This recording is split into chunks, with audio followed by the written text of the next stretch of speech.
Oke, baik, assalamualaikum warahmatullahi wabarakatuh. What's up guys, selamat malam. Oke, pada kesempatan kali ini saya akan berbagi sedikit materi atau ilmu, yakni tentang algoritma ya.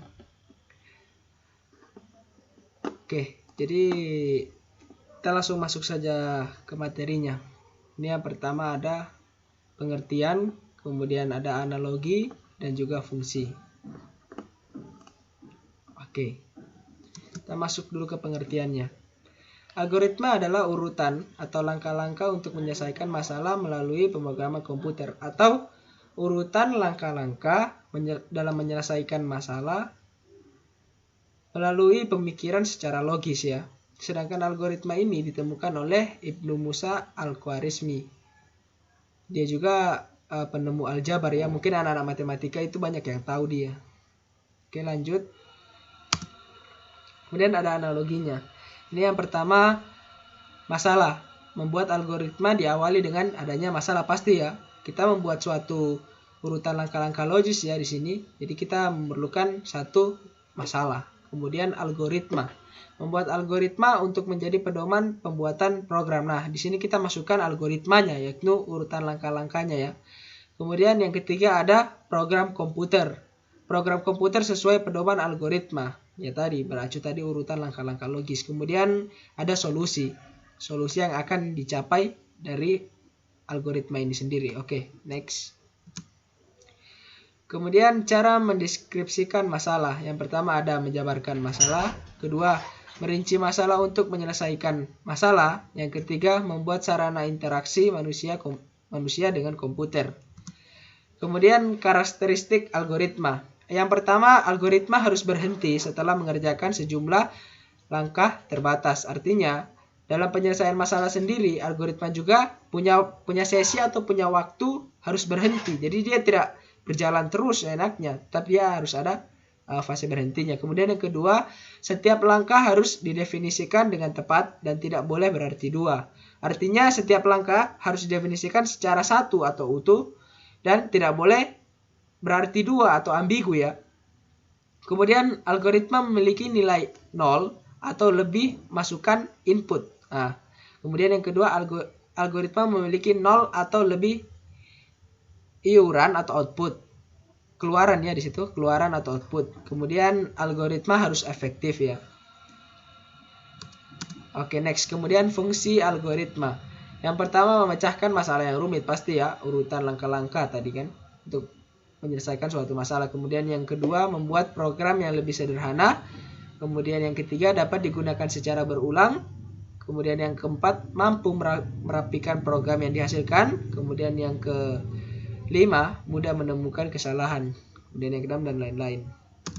Oke, kesimpulannya, penyusunan aspek proses logika dari suatu pemecahan masalah tanpa melihat karakteristik bahasa pemrograman yang akan digunakan.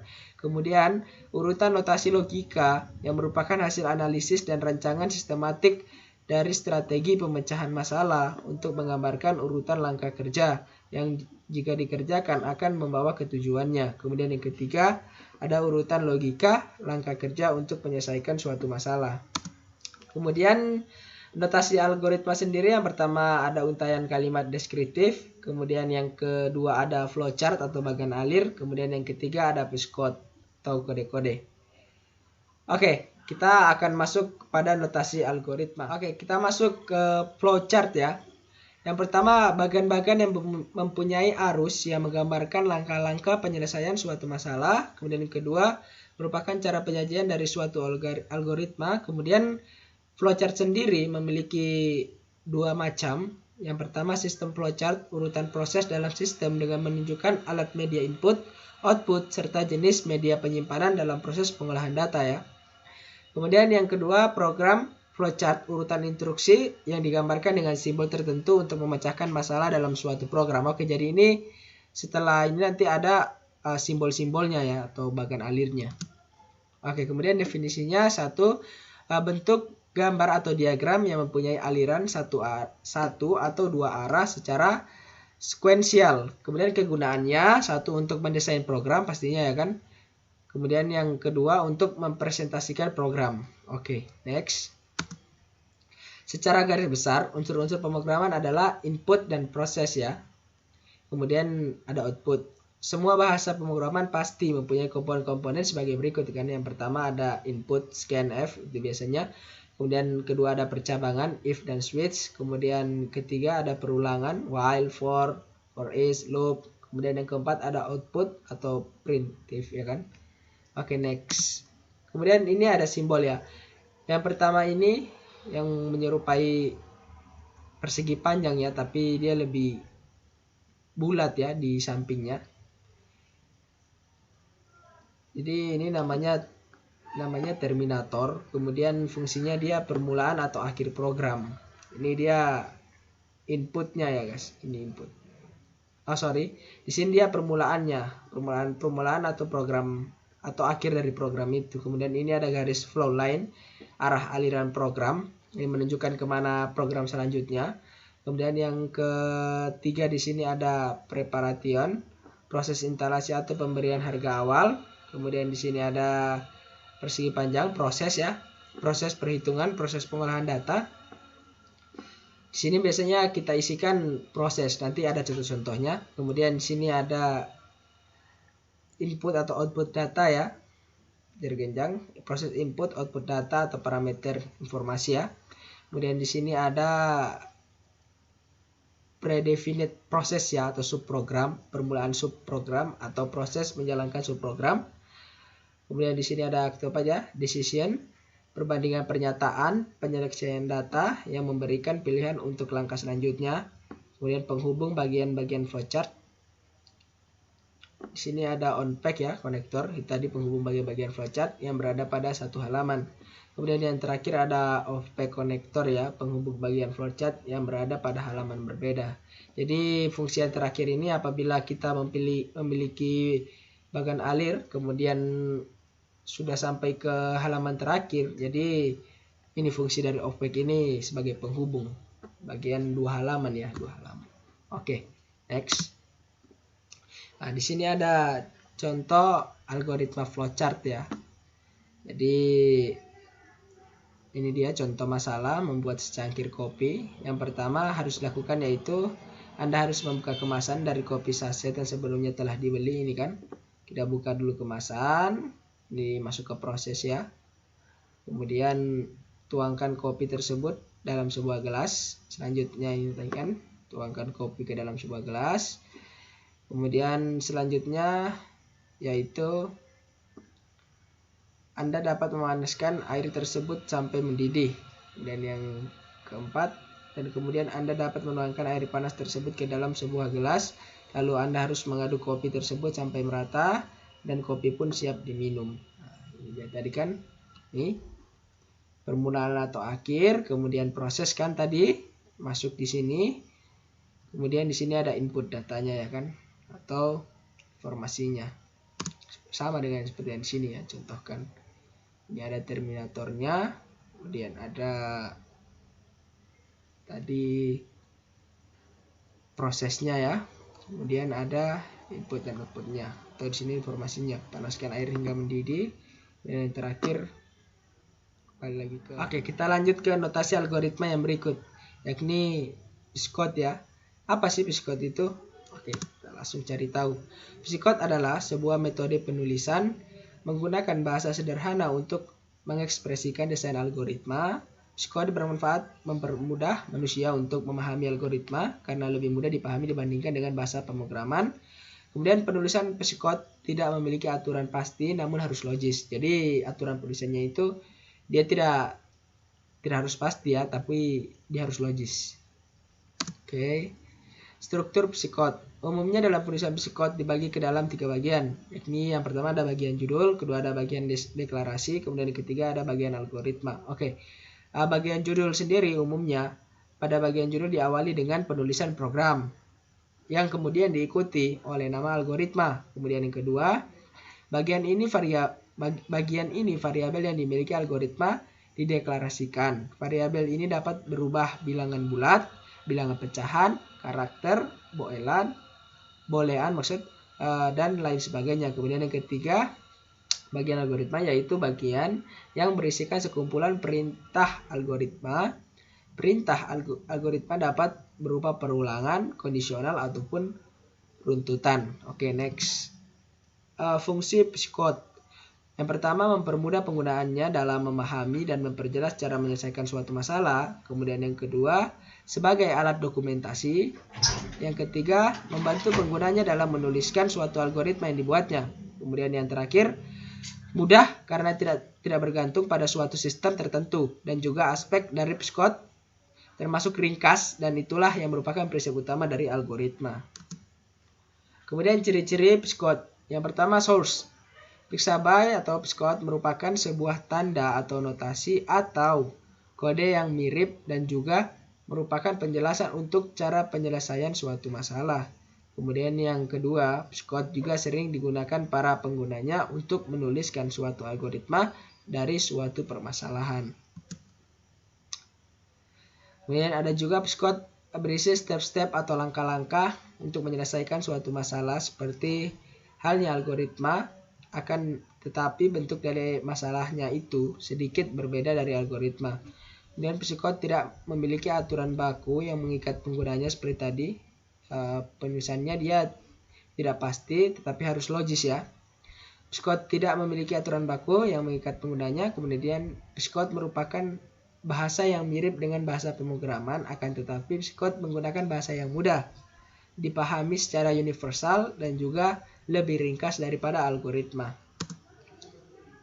Kemudian kelebihan psikot sendiri, yang pertama dapat membantu programmer dalam mempelajari dan memahami sebuah alur program kerja. Kemudian yang kedua, psikot relatif umum dalam artian ia berbentuk sebagai sebuah programming principles.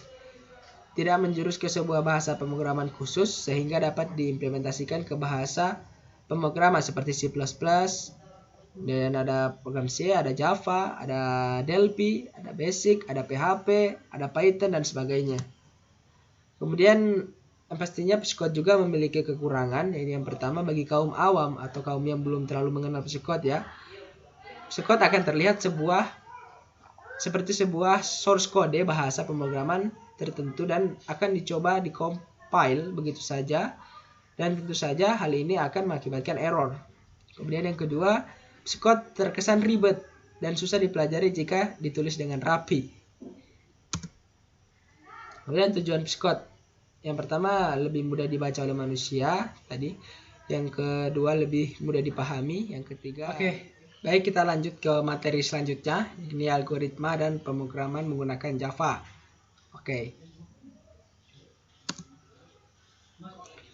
Ini akan menjelaskan konsep Java. Kita masuk pada sejarah Java ya.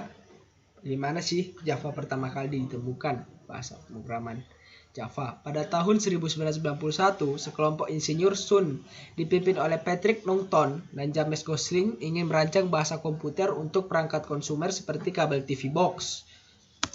Kebutuhan untuk fleksibilitas kecil, lihat dan kode yang netral terhadap platform mengantar tim mempelajari implementasi Pascal yang pernah dicoba. Nicholas Wirth, pencipta bahasa Pascal, telah merancang bahasa portable yang menghasilkan intermediate kode untuk mesin hipotesis.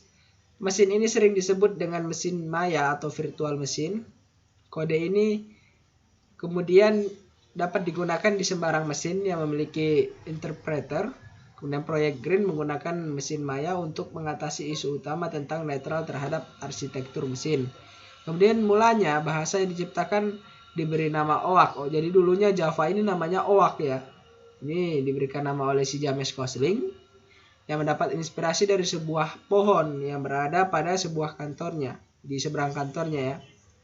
Namun karena nama OAK ini sendiri sudah digunakan oleh bahasa pemrograman yang sudah ada, jadi mereka mencari lagi. Dan pada suatu saat mereka sedang menikmati secangkir kopi di sebuah kedai kopi, yang kemudian dengan tidak sengaja salah satu dari mereka menyebutkan kata Java, yang mengandung arti asal biji kopi itu. Jadi Java ini mereka ambil dari asal biji kopi tadi di tempat mereka minum tadi, dan akhirnya mereka sepakat untuk memberi nama bahasa pemrograman tersebut dengan nama Java.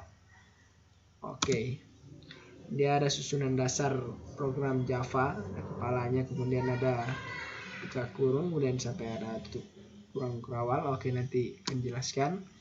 Dan ini dia fase pemrograman. Kemudian langkah pembuatan program Java. Yang pertama, menuliskan kode program pada text editor. Contoh text editor yang dapat digunakan antara lain ada Notepad, ada V, ada Emacs, ada lain sebagainya. Kemudian yang kedua, kode program yang dibuat kemudian tersimpan dalam sebuah berkas bersinteksi .java.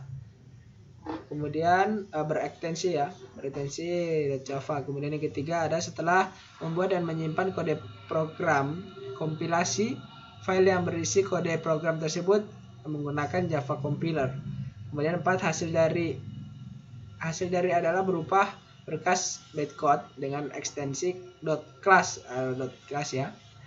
Kemudian yang kelima, berkas yang mengandung bytecode tersebut kemudian akan dikonversi oleh Java Interpreter menjadi bahasa mesin sesuai dengan jenis dan platform yang digunakan. Kemudian ini demo instalasi. Sebelum komputer dapat melakukan kompilasi program Java, kita perlu melakukan dua hal. Yang pertama, kita install dulu JDK-nya ya, atau Java Development Kit-nya. Dan yang kedua, kita setting path pada sistem variable. Nanti kalian bisa cek di tutorial yang lain cara menginstal JDK. Oke. Di sini kita akan membuat suatu program menampilkan kalimat selamat datang di algoritma pemrograman dasar. Pemrograman Java ya. Oke. Yang pertama, kita buka Notepad ya, text editor. Kemudian yang kedua, ketikkan kode pemrogramannya tadi yang kita ingin tampilkan. Kemudian yang ketiga, simpan dengan ekstensi .java. 4, compile dengan perintah javach. Dan 5, jika tidak ada error yang muncul artinya proses kompilasi berhasil, dan jalankan program Java dengan perintah Java nama file. Oke. Nah, ini sintak yang nanti kita masukkan pada ini. Kita ketikkan di kode pemrograman tadi, ini sintaknya ya. Nah, ini sintaknya. Nama program, pesan Java, kelas Java, oke, string. Nah, ini nanti yang kita akan tampilkan nanti ya, sistem out print list selamat datang di pemrograman algoritma dan pemrograman dengan Java. Oke, ini dia kan. Nah, ini dia komentarnya 2 ya. Kemudian di sini ada deklarasi kelas pertama. Oke, lanjut. Sini ada main fungsinya atau fungsi main. Oke, lanjut. Nah, di sini ada perintah untuk menampilkan selamat datang di pemrograman algoritma dan pemrograman dengan Java. Fungsi untuk menampilkan pesan tertentu ya, terserah, kita bisa isi apa aja di dalam situ sesuai keinginan kita. Oke. Nah, di sini simbol atau double slash itu digunakan untuk mewakili baris yang diberi komentar. Kemudian yang kedua, untuk komentar multibaris digunakan simbol. Nah, itu tadi garis dengan tanda bintang di atas untuk awal dan diakhiri dengan tanda bintang kemudian tutup. Oke, kemudian contoh komentar tadi garis miring 2, ini adalah komentar satu baris. Kemudian ada garis miring 1 dengan bintang, ini adalah baris multi ya, komentar ya. Oke, lanjut. Kata kunci kelas mendeklarasikan definisi dari suatu kelas. Kemudian yang kedua, kata pesan adalah identifikasi nama dari suatu kelas. Kemudian definisi keseluruhan suatu kelas dilakukan dalam tanda kurung kurawal, diawali dengan tadi kurung kurawal dan diakhiri dengan tutup kurung kurawal ya. Oke. Kemudian main function merupakan tempat di mana suatu program akan dimulai eksekusinya. Kemudian kedua, diawali dengan simbol buka kurung kurawal. Kemudian diakhiri dengan simbol tutup kurung kurawal. Kemudian kata kunci public mengindikasikan bahwa anggota kelas dapat diakses dari manapun di dalam program. Nah, ini tadi main functionnya ya. Static, yang pertama static mengizinkan main untuk dipanggil. Kemudian yang kedua, void menjelaskan kepada compiler bahwa fungsi tidak mengembalikan nilai apapun pada saat melakukan eksekusi. Kemudian fungsi main melaksanakan tugas tertentu dan merupakan titik awal aplikasi Java. String args merupakan parameter yang diberikan kepada fungsi main. Jadi ada tadi sintaks string args itu merupakan parameternya yang diberikan kepada fungsi main. Oke. Kemudian system.out.println, kemudian pada isi teks tadi. Printly merupakan penghasil output, atau printly adalah perintah untuk menampilkan ya perintah yang kita inginkan tadi, seperti selamat datang di kelas algoritma bla bla bla ya kan. Kemudian system merupakan predefinite class yang menyediakan akses ke sistem. Kemudian yang ketiga, out merupakan arus keluaran yang menghubungkan pada konsol. Oke, kita lanjut ke materi selanjutnya, yakni unsur pemrograman Java. Oke, pertama ada kelas Java. Di dalam kelas Java menggambarkan suatu template untuk menyimpan suatu kode dan data yang terhubung dengan satu entitas. Karena itu kelas merupakan bentuk dasar dari keseluruhan bahasa Java. Dan yang kedua, mendeklarasikan kelas. Bagaimana mendeklarasikan kelas? Manakala kita akan mendeklarasikan kelas, maka kita perlu menetapkan data dan metode yang mendasari kelas itu. Nah, di sini ada sintaksnya ya untuk mendeklarasikan kelas. Nah, di sini ada kelas. Kelas itu adalah kata kunci yang mendefinisikan kelas. Kemudian class name adalah nama dari kelas. Di sini ada var atau data type, ada artinya tipe data dari variabel, ada variabel name, nama dari variabel itu. Kemudian ada metadata type, tipe data dari nilai kembalian dari metode. Kemudian ada method name, nama metode, ada parameter list, parameter yang diberikan kepada metode itu. Oke, lanjut. Kelas bersarang mendefinisikan satu kelas di dalam kelas yang lain. Disebut dengan kelas bersarang. Lingkup kelas bersarang adalah di dalam kelas terdapat kelas lain. Dalam Java ada dua tipe kelas bersarang, yaitu kelas statik dan kelas bukan statik ya. Oke, kemudian yang pertama ada kelas statik. Kelas statik sendiri adalah dikasihkan dengan kata kunci statis. Kelas statis harus mengakses anggota yang menyangkut kelas yang memasukkan melalui objek. Kemudian yang kedua, kelas bukan statik, di mana kelas di bagian dalam adalah yang paling utama. Tipe kelas bersarang. Kemudian kelas seperti itu bukan statis. Definisi dari suatu kelas di bagian dalam. Inner class adalah konteks kelas yang kelihatan hanya sebelah luar. Nah, di sini ada contoh pemrogramannya ya. Kelas outer, kemudian buka kurung, dan garis miring 2, out kelas roster ya. Seperti tadi yang kita bahas sebelumnya. Bentuk sintaks yang menyediakan akses pada kelas bagian dalam. Nah, ini outer inner object. Akan sama dengan new outer dalam kurung titik, new inner dalam kurung titik koma. Nah, ini tipe data dasar ya. Data primitif atau data-data Java yang hampir sama dengan C++. Nah, ini data integernya ya, integer 4 bit. Kisaran nilai itu dia. Teman-teman bisa baca sini. Kemudian ada short 2 bit kisaran nilai. Nah, ini dia kisaran nilainya. Kemudian ada long 4 bit. Kemudian ada byte 1 byte ya kan kisarannya. Kemudian data floating point. Ada float yang pertama, float 4 byte, kisarannya ini dia kan 7 digit kan ya, signifikan. Kemudian double 8 bit, kisaran nilainya ini kan bisa dibaca 15 digit, signifikan. Kemudian karakter dan boolean, ada char ya kan, 1 byte 1 karakter. Kemudian boolean bernilai true atau false, bernilai benar atau salah ya. Oke, lanjut operator. Dan ada operator aritmatik ya, ada tambah, kurang, kali. Simbol kali dalam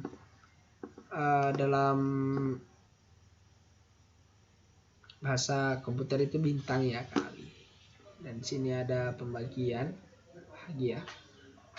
Ini penambahan, pengurangan, perkiraan, pembagian. Tambah yakni misalkan ini kan x tambah sama dengan 4 ya kan. Ekuivalen dengan operasi X sama dengan X tambah 4 ya. Oke, di sini juga bisa dibaca ya teman-teman. Oke, sini ada operator relasional dan logika. Ini artinya lebih kecil, lebih besar, dan lebih kecil atau sama, dan lebih besar atau sama. Lebih besar atau sama, lebih kecil atau sama, kemudian lebih besar, kemudian lebih kecil. Oke, ini sama dengan, untuk sama dengan. Kemudian untuk tidak sama dengan diberikan tanda seru di depan. Kemudian untuk and dan kemudian ini operator or atau ya. Untuk operator atau diberikan garis dua berdiri. Nah, ini elemen dasar pemrograman Java. Himpunan karakter, contohnya huruf A, abjad kapital.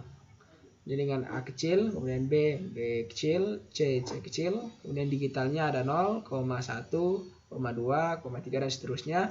Kemudian ada simbol di sini ya kan, underscore di bawah, kemudian kurang, tambah, kali dan lain-lain ya. Dan mengenal identifier adalah yang pertama ada variabel, kedua konstanta bernama, ketiga tipe data, dan yang keempat ada fungsi, kelima ada label, yang keenam ada objek. Contoh nomor mahasiswa, nomor underscore mahasiswa ya. Oke. Ini kata kunci. Contoh ada case, car, cons, do, else, for, return, void, while dan lain-lain. Tipe data primitif bahasa pemrograman Java adalah pemrograman yang selalu menggunakan tipe data untuk setiap variabelnya. Contoh integer nilai 1 di koma kan. Kemudian ada variabel, aturan pemberian nama variabel harus dimulai dengan huruf. Kedua, tidak boleh diawali dengan angka atau simbol. Yang ketiga, tidak boleh ada spasi di antaranya. Kemudian yang keempat ada mudah dimengerti. Yang kelima, tidak terlalu panjang. Contoh nama, alamat, nilai ujian ya kan. Contoh penulisannya yang salah itu ada 4 nama ya kan. Kemudian huruf besar, rata-rata itu salah ya. Kemudian ada tambah nilai ya. Jadi yang benar itu contoh seperti yang di atas itu. Oke. Gitu, secara umum tata bahasa sintaksis dalam merepresentasikan variabel adalah sebagai berikut. Yang pertama tipe data, nama variabel sama dengan nilai. Nama variabel sama dengan nilai. Di sini tipe data meliputi semua data yang dikenal dalam bahasa pemrograman, tipe data dasar atau tipe bentukan, sedangkan nama variabel adalah identifier yang akan digunakan untuk menunjukkan ke variabel tersebut di dalam program. Untuk mendeklarasikan suatu nilai bilangan bulat dengan nama counter yang menyimpan nilai awal seperti 1, maka bentuk statement yang akan diberikan sebagai berikut. Integer counter sama dengan 1 ya. Oke. Jadi di sini ada contoh pemakaian ya. Variabel dengan tipe data dasar Java. Dan algoritmanya kurang lebih seperti bawah ini. Teman-teman bisa baca. Nah, di sini juga ada contoh dalam pemrograman ya. Nah, di sini ada operator aritmatik tadi ya, yang saya jelaskan dari pertama. Oke, kita lanjut ke materi selanjutnya. Di sini ada kontrol alir atau keputusan ya.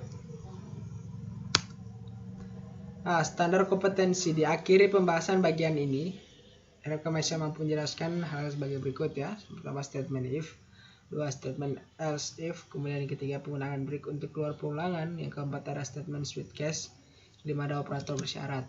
Nah, statement if dalam kehidupan sehari-hari seringkali kita menghadapi perubahan situasi. Menghadapi situasi ini kita diharapkan untuk mampu mengubah tindakan keputusan yang semestinya. Oke.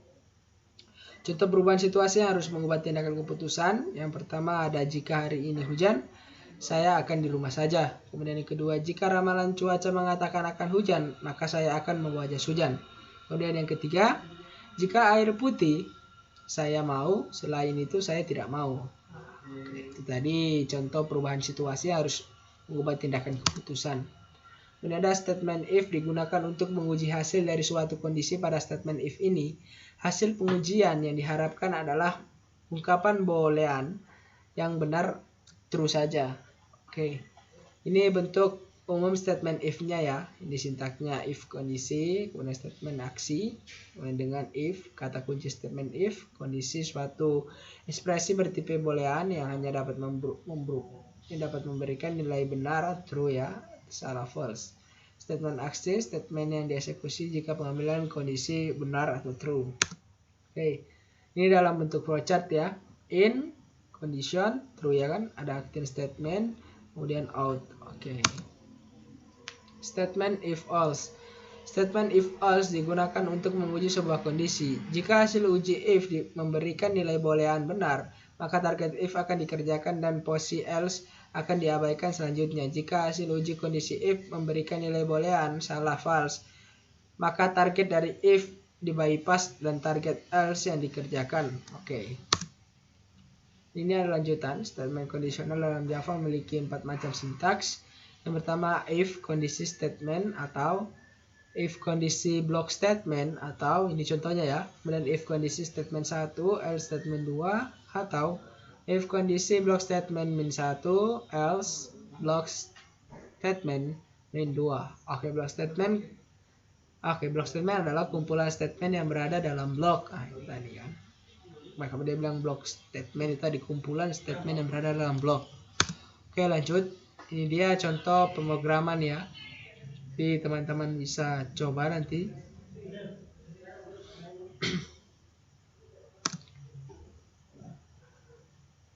Oke, ini outputnya, output dari sintak tadi ya. Saudara Bambang, misalnya sebesar 0, Anda harus lebih giat belajar. Oke, switch case break. Statement with case, switch case digunakan sebagai instruksi pemilihan aksi yang akan dikerjakan pada statement tergantung pada nilai dari suatu macam variabel. Variabel yang menentukan ini mempunyai banyak macam nilai, dari setiap nilai mempunyai kaitan dengan satu macam aktivitas. Oke, aktivitas ya. Ini contoh tadi. Kita sintak lagi ya kan. Case. Nah, jika variabel seleksi nilainya sama dengan nilai 1, maka statement 1 dijalankan. Nah, jika nilainya sama dengan nilai 2, maka statement 2 dijalankan. Kemudian, jika statement break ditemukan, maka kontrol program akan keluar dari switch. Oke. Nah, ini contoh aplikasi switch. Di program editor teks, ini ada TextPad ya. Kemudian ada kompilasi Java Exe. Nah, ini tadi contoh cara kompilasi ya, eksekusi dengan java.exe. Tadi di modul 1 tadi ya. Yang modul 2 tadi kompilasi ini ya, Java, kemudian nama file tadi kan. Contohnya sw.java dikompil kan. Kemudian nanti setelah tercompile berhasil tanpa error, kita masuk dengan Java dengan nama file. Nah, oke. Next.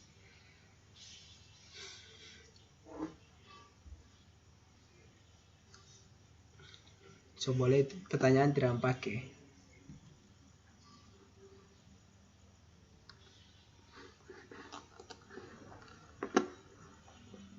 Guys, masuk ke 4.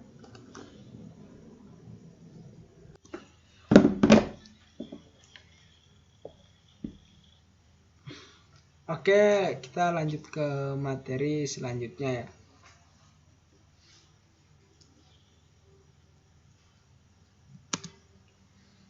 Oke, di sini kontrol arir dan perulangan. Oke, kompetensi dasar. Di akhir pembahasan bagian ini mahasiswa diharapkan mampu menjelaskan hal sebagai berikut: perulangan while, perulangan do while, kemudian perulangan for. Oke, kita bahas pertama perulangan while. Struktur kontrol pengulangan adalah berupa pernyataan dari Java yang mengizinkan kita untuk mengeksekusi blok kode berulang-ulang sesuai dengan jumlah tertentu yang diinginkan.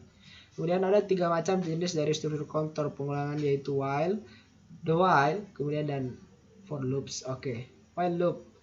Pernyataan while loop adalah pernyataan atau blok pernyataan yang diulang-ulang sampai mencapai kondisi yang cocok. Bentuk pernyataan while, nah ini bisa lihat di bawah ya. While boolean expression ya kan, statement 1, statement 2. Oke. Good. Pernyataan di dalam while loop akan dieksekusi berulang-ulang selama kondisi boolean expression bernilai benar atau true ya.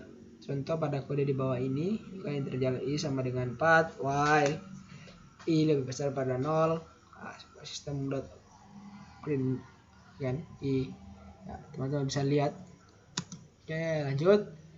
Sini ada note. Contoh sebelumnya akan mencetak angka 4321 ya pada layar. Perlu dicatat, jika bagian i dihilangkan akan menghasilkan pengulangan yang terus-menerus, infinite loop, sehingga ketika menggunakan while loop atau bentuk pengulangan yang lain, pastikan Anda memberikan pernyataan yang membuat pengulangan berhenti pada suatu kondisi.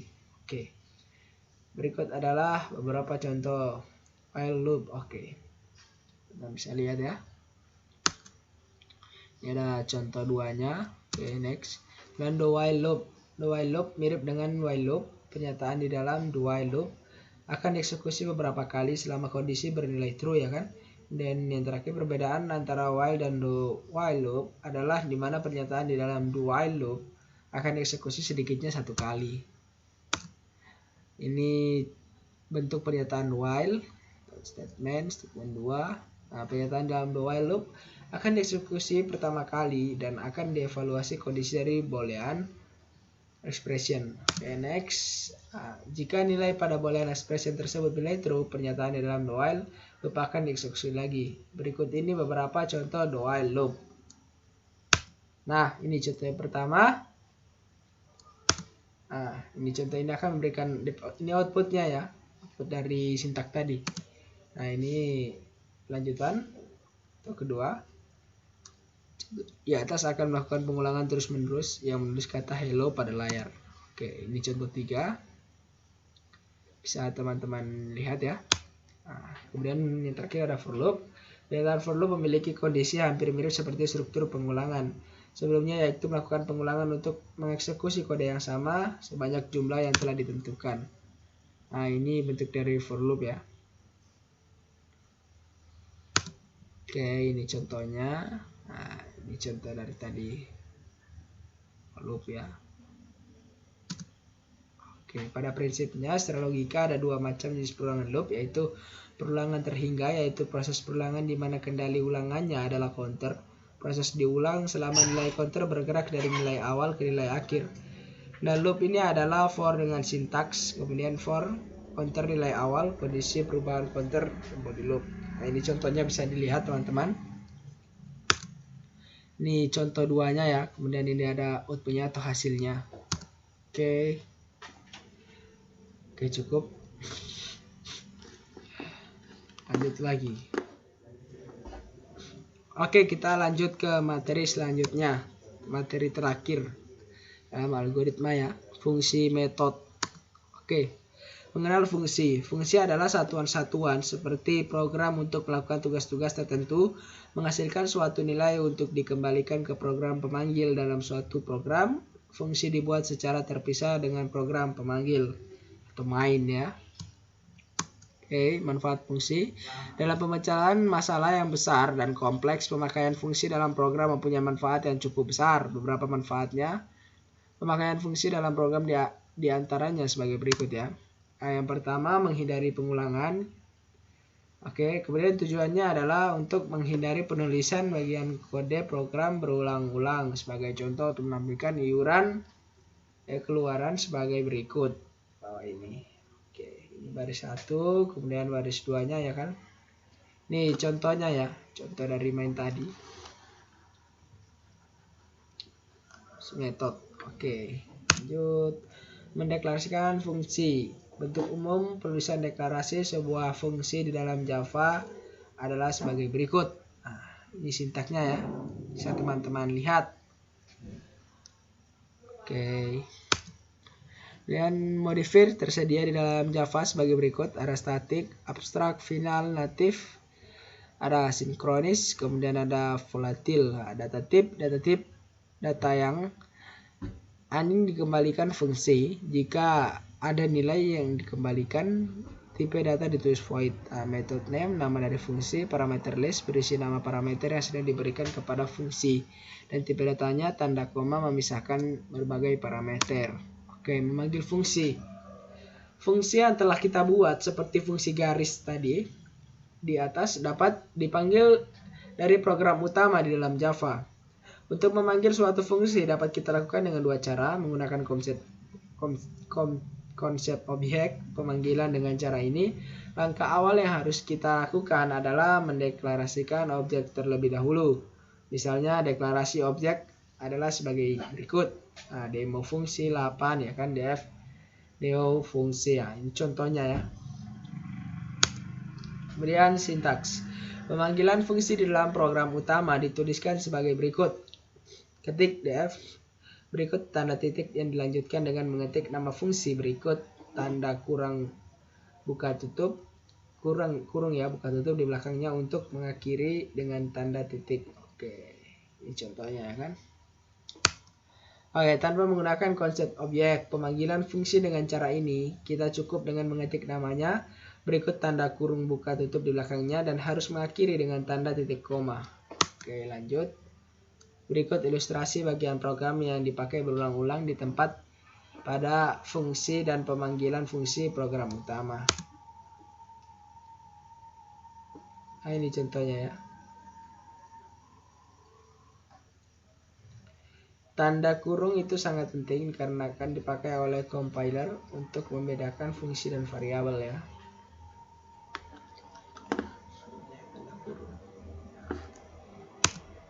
Nah, contoh menyelesaikan sederhana memanggil fungsi sederhana. Oke. Algoritma berikut menggambarkan suatu kelas demo fungsi yang berisi dua fungsi yaitu garis dan main. Kedua fungsi itu dapat diakses di luar kelas. Karena itu keduanya deklarasikan sebagai public.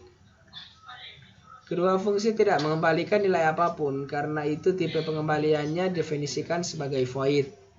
Oke, next. Fungsi garis menampilkan karakter sebanyak 26 karakter dalam fungsi main. Satu objek dari kelas demo fungsi dideklarasikan. Objek ini menulis garis yang tersusun atas karakter. Nah, ini bisa dilihat yang ditunjukkan pemanggilan pertama fungsi show ya kan. Kemudian fungsi main menulis string cgb contoh guru belajarku ya kan. Selanjutnya ia melakukan pemanggilan kedua fungsi show untuk menuliskan garis kembali. Menunjukkan manfaat fungsi untuk menghindari pengulangan. Nah, ini contohnya guys. Bisa dilihat. Oke, guys. Nah, ini juga penulisan program juga ya.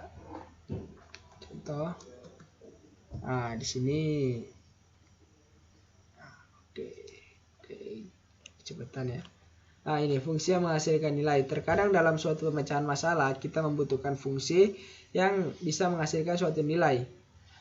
Bentuk fungsi demikian itu sering disebut sebagai fungsi yang menghasilkan nilai. Fungsi yang bisa menghasilkan nilai merupakan suatu fungsi yang tidak membutuhkan argumen, tapi fungsi itu bisa menghasilkan nilai ya. Untuk membuat fungsi seperti itu, maka di dalam fungsi yang bisa menghasilkan nilai itu perlu kita tambahkan satu baris lagi untuk statement return. Mengapa demikian? Jawabannya ada di cerita statement return. Oke. Nah, nilai X yaitu 5 dikirimkan kembali ke program pemanggil dan dimaksud ke jawab ya. Oke.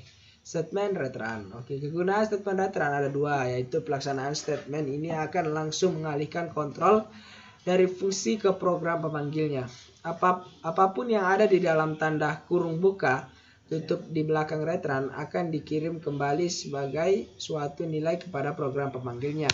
Oke, keterbatasan statement return. Statement return mempunyai kelemahan.